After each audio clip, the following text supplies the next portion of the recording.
That's going to be compelled.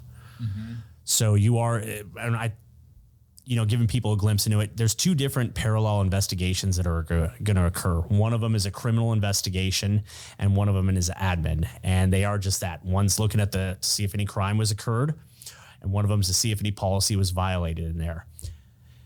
The information that is obtained criminally only goes to the administrative. So if you have to if you're compelled to give a statement administratively because you didn't want to talk to the crim realm, the criminal investigators don't get that. That stays within your house. They're not privy to that information because, like I said, it's a compelled interview. You're basically doing it under the threat of termination. You're going to give a statement right now. If you don't, you're going to be penalized, and it could be up to termination. Yeah.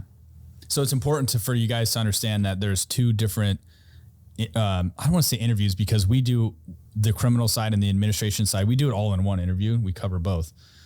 And I can explain that. But what's important for people to understand what you just said is you've got policy and you've got crime. And if you are someone that says, hey, I don't want to give my criminal statement now, I will give it in a couple of days, which that's what we're encouraging you to do. But your department turns around and says, no, you're going to provide us this administrative interview today.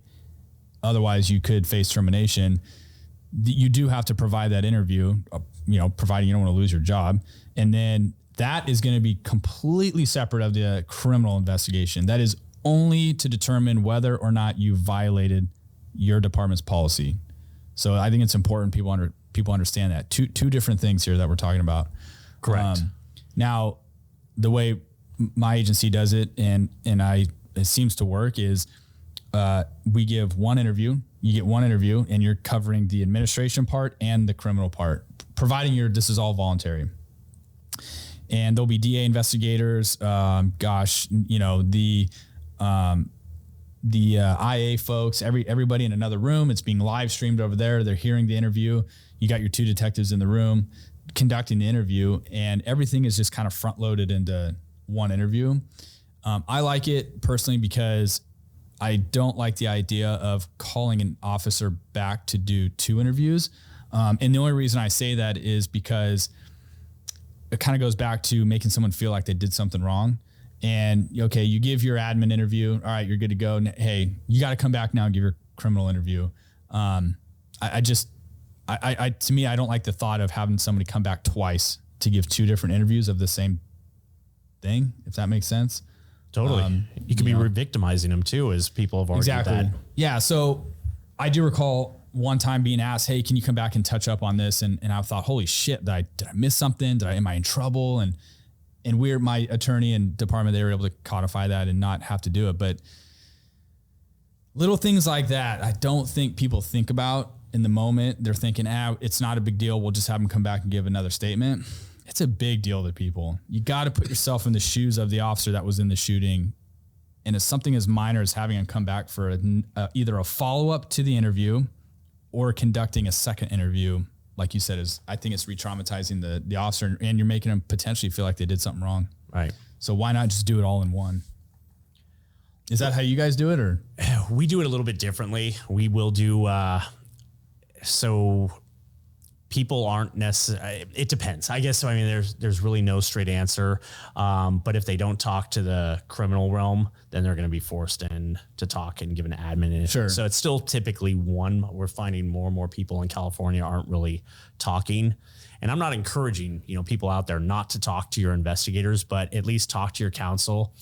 I'll clear up a few things too. People, I've heard time and time again, it just irks me to death, is go, oh, well, my DA's cool and whatnot, or my chief's got my back, my sergeant has my back, this won't happen to me. And it's like, well, you know, the DOJ investigating you on some shootings and stuff. So it doesn't matter how cool your chief, and despite the fact that when was the last time a chief or your sergeant was consulted, hey, should we put this guy in jail or not? He said, you say he's cool. Oh, if he's cool, if he's popular, let's not put him in jail then. Yeah.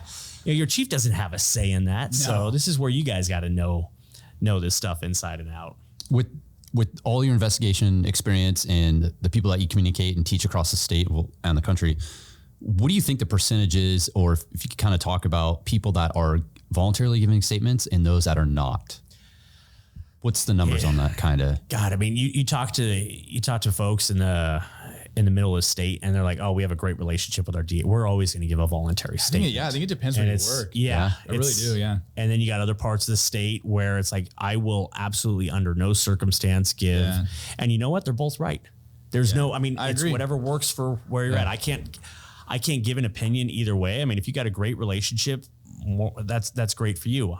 But at the same time, you got to understand where some people don't have that relationship with their district attorney's office, and they are a little bit more guarded as to whether or not they're going to give a statement. You know what's sad is not only do I think it depends on what state you live in, I think it also comes down to what county for sure. What county you're working in. I mean, that's just a hard reality of it. All right, let's talk about, we mentioned the body cam, reviewing body cam footage prior to giving an interview. Let's throw a grenade in. Let's do that. Throw some unpopular opinions in here. And this is why I enjoy, because Marlon, he's a Southern California guy. I'm a Northern California guy. And we might as well be two different countries in the way we even Central, you got Central California, right. Northern California, and then Southern California. It is almost like we're like three different states. Yeah. And really. And I'm not saying this is the right way. It's the way that works for me and my agency or some other folks. His way works for him and his agency and what works for other. So this is just an opinion here, but let me kind of back it up where I'm going. So the unpopular opinion that it kind of seemed people want to rip my, and let me clarify too, before doing this, I didn't have these same views. I mean, a lot of the views that I'm sharing right now, I didn't have 5 years ago. And I'd be pissed at myself right now for telling you the things that I'm saying. I'd be saying, oh, you're a traitor and everything, but there's science behind it too. And just seeing these things put in practice, you kind of learn what the best way is. So years ago, I thought, I'm going to watch my body worn camera if I'm in an OIS. I have that right. I'm absolutely going to, I'm going to justify every movement and thing that I did on there. Now I don't feel that way at all. And prior to the interview, correct.